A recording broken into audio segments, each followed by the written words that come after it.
Have you ever noticed something strange about income? A person makes $40,000 a year and struggles with money. Then they get a better job and start making $70,000. For a few months, life feels easier. But a year later, somehow, they're still broke. The paycheck grew, but the financial stress stayed exactly the same. So the question is uncomfortable, but important. What if the real problem isn't how much money you make, but how your life quietly expands to consume it? Let's imagine a pretty normal situation in the United States, Canada, or Western Europe. A young professional, maybe 27 years old. They land a job paying $75,000 a year. After taxes, healthcare deductions, and retirement contributions, they take home roughly $4,200 per month. At first, they promise themselves something simple. I'll finally be responsible with money. But then, life starts upgrading, slowly. The old apartment feels small, so they move to a nicer one. Rent goes from $900 to $1,600. The old car still works, but it's 10 years old. Now that they have a real job, it feels embarrassing. So they finance a new one, $420 per month. Then there are the small things: streaming services, food delivery, weekend trips, a gym membership they rarely use. Nothing looks extreme on its own, but month by month, the math quietly changes. Let's break it down. Monthly take-home income, $4,200. Expenses: rent, $1,600. Car payment, $420. Insurance and gas, $250. Student loan payment, $300. Groceries, $450. Subscriptions and apps, $120. Dining out and coffee, $350. Phone and utilities, $250. Total so far, $3,740. That leaves about $460, which sounds fine until something unexpected happens. A medical bill, a flight home, car maintenance, a friend's wedding, and suddenly the credit card fills the gap. Not because the person is irresponsible, but because their lifestyle expanded perfectly to match their income. This pattern has a name in economics: lifestyle inflation. When income increases, spending quietly rises to match it. And the strange thing is, it rarely feels like overspending. It feels like normal progress. A better apartment, a safer car, more convenience. All reasonable decisions. But when every raise becomes a lifestyle upgrade, income growth never turns into wealth. It only turns into more expensive living. Humans don't measure success in absolute numbers. We measure it relative to the people around us. If coworkers drive newer cars, a paid-off car suddenly feels old. If friends move into better neighborhoods, a cheaper apartment feels temporary. This is called social comparison, and it quietly pushes spending higher every year. There's also something called hedonic adaptation. The human brain quickly gets used to improvements. The nicer apartment feels exciting for maybe 3 months. Then it just becomes normal, but the higher rent stays. Let's run a simple example. Imagine someone receives raises over 10 years and eventually earns $100,000 a year. If their lifestyle grows at the same speed, they may still save almost nothing. But imagine a small difference. Instead of upgrading everything, they quietly keep their monthly expenses about $1,000 lower than their peers. That $1,000 invested every month for 20 years at a modest 7% return becomes roughly $520,000. Not because they worked harder, not because they earned more, but because their lifestyle grew slower than their income. People who build real financial stability don't look dramatically different from everyone else. They still enjoy life. They travel, they buy things, they live comfortably, but their mindset is slightly different. When income increases, they don't immediately ask, "What can I upgrade?" They ask a quieter question: "Do I actually need to change anything?" Sometimes the answer is yes, but often it isn't. And that small pause between earning more and spending more is where financial freedom slowly forms. Most people believe financial stress comes from not making enough money, but for millions of middle-class professionals in the United States and Europe, the real problem is different. Income grows, but lifestyle grows faster, and over time, raises disappear into bigger bills, not because people are careless, just because modern life constantly encourages upgrading everything. The financially stable people simply resist that pressure a little longer, not dramatically, just quietly, and over decades, that difference compounds into something powerful. There's another part of lifestyle inflation that most people don't notice until years later. The upgrade cycle never ends. A young professional moves into a better apartment at 27. By 30, that apartment feels temporary. Now the conversation becomes about buying a condo. The mortgage is larger than the old rent, but it feels justified because it's building equity. Then the neighborhood improves. Property taxes rise, maintenance costs appear. A few years later, the condo feels small for a growing family, so the house becomes the next logical step. Each decision by itself makes sense, but taken together, they create something subtle, a permanently rising cost of living. And once your fixed expenses rise, they rarely go back down. Imagine two coworkers. Both are 28 years old. Both earn $80,000 per year. From the outside, their lives look almost identical. Same office, same city, similar friend groups. But their decisions around lifestyle are slightly different. The first coworker upgrades everything quickly. Better apartment, newer car, more frequent travel. Monthly spending climbs to around $4,000. The second coworker upgrades slowly. They keep the older car. They stay in the same apartment for a few more years. Monthly spending stays closer to $3,000. The difference? $1,000 per month. That difference doesn't feel dramatic in daily life, but over time it becomes enormous. After 10 years, both coworkers have likely received promotions and raises. Maybe they now earn $110,000 or $120,000 a year, but their financial positions are completely different. The first coworker may have a newer car loan, credit card balances, and minimal investments. The second coworker might quietly have a six-figure investment account, less financial stress, and more flexibility at work.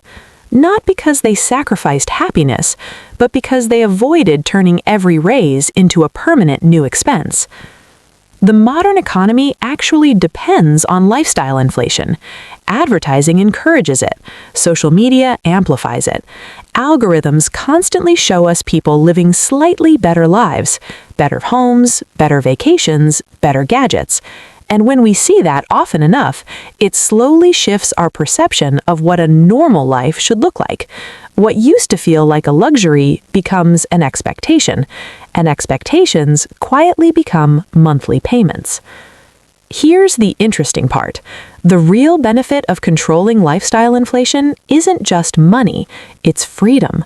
When your expenses stay lower than your income growth, something unusual happens. You gain options. You can leave a stressful job sooner. You can take career risks. You can handle emergencies without panic. Money stops being something that disappears every month and becomes something that creates breathing room in your life. Most financial advice focuses on earning more, better careers, side hustles, higher salaries, and income does matter. But the quieter truth is this: many people who earn good incomes still feel financially stuck, not because they have a money problem, but because their lifestyle expanded perfectly to match their paycheck. The financially stable people simply break that pattern. They allow income to grow faster than lifestyle, not dramatically, just gradually. And over time, that small gap between what they earn and how they live becomes one of the most powerful financial advantages a person can have. There is another reality that many people don't expect early in their careers. Income does not rise forever. In your 20s and early 30s, raises can feel frequent. A new job, a promotion, a better opportunity. Each jump may add $5,000 or $10,000 to your salary. But eventually, something changes.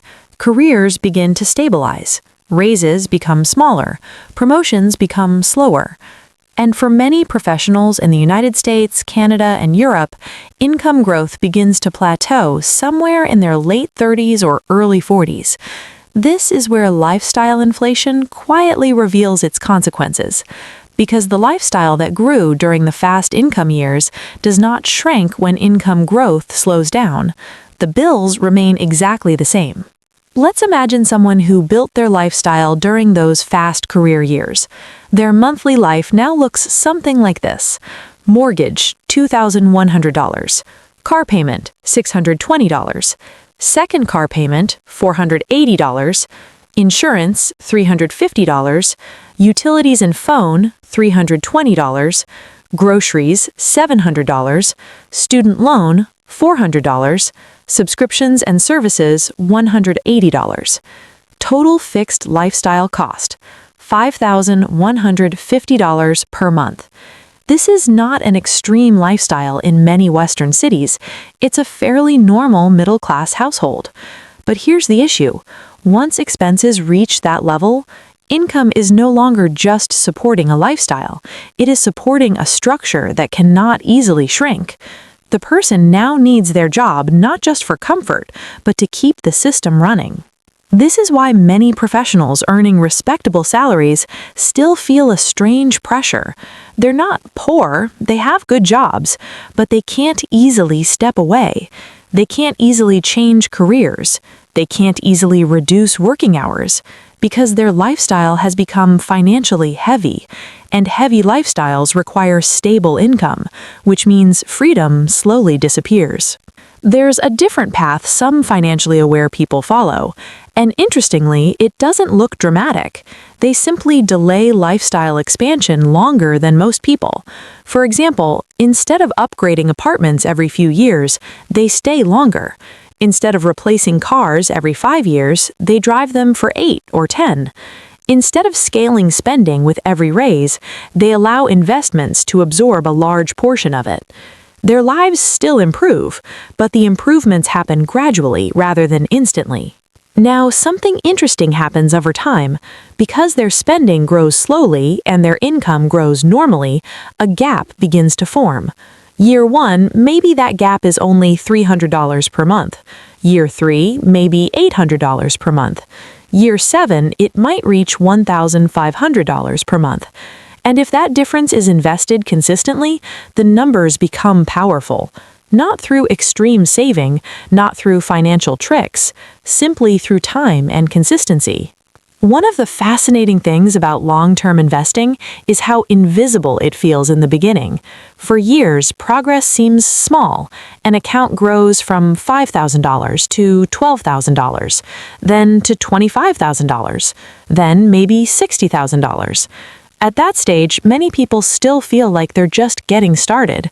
But eventually, something changes. The growth from investments begins to rival the money being added, and that's when wealth starts accelerating. But this stage usually only happens after 10 to 15 years of consistency, which is exactly the time period lifestyle inflation often interrupts. Part of the challenge is cultural. Modern society celebrates visible upgrades. A promotion is expected to come with a better car. A higher salary is expected to come with a bigger home. A successful year is expected to produce a better vacation. The pressure to display progress is constant, and resisting that pressure can feel unusual, sometimes even uncomfortable. But the people who quietly resist it often gain something more valuable later: financial flexibility. Flexibility is one of the most underrated forms of wealth. A person with low financial pressure can make different decisions. They can switch industries, they can start a business, they can take time off between jobs, they can negotiate at work without fear. None of these things come from a higher income alone. They come from having fewer financial obligations relative to that income, and that difference almost always traces back to lifestyle inflation. When people say they have a money problem, they usually mean one thing: I need to earn more. And sometimes that is true, but for many middle-class professionals, the deeper issue is different. Their income increased, but their lifestyle expanded at the same speed, so the financial pressure never disappeared. The financially stable people are not necessarily those who earn the most.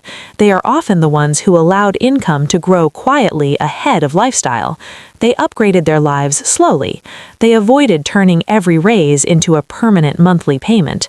And over time, that patience created something rare: a life where money supports choices instead of controlling them.